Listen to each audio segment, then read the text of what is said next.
আসসালামু আলাইকুম, সকলে কেমন আছেন? আলহামদুলিল্লাহ, আমি ভালো আছি।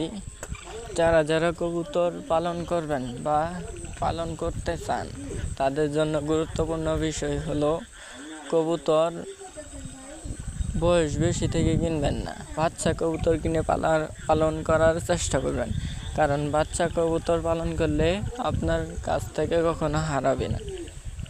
সেই দিকটি খেয়াল করে কবুতর পালন করবেন। বাচ্চা কবুতর দাম কম এবং সবসময় ভালো জাত দেখে কিনবেন। আপনার এলাকার পাশ থেকে কিনবেন বাচ্চা কবুতর, কারণ বাচ্চা কবুতর আপনার অল্প দিনে ডিম বাচ্চা করবে। বাচ্চা কবুতর পেলে আপনি অনেক লাভবান হবেন, কারণ আপনি বেশি বয়স্ক কবুতর কিনলে সেটা বেশি দিন থাকবেও না, আর আপনার চলে যাবে আর আপনার লস হবে। আশা করি বুঝতে পারছেন। ভিডিওটি ভালো লাগলে লাইক কমেন্ট শেয়ার করুন। আর আমি এডিটিং করি না, আমি রিয়েল ভিডিও ছাড়ি। কথাই ভুল বেয়াদবি হলে মাফ করবেন। আসসালামু আলাইকুম।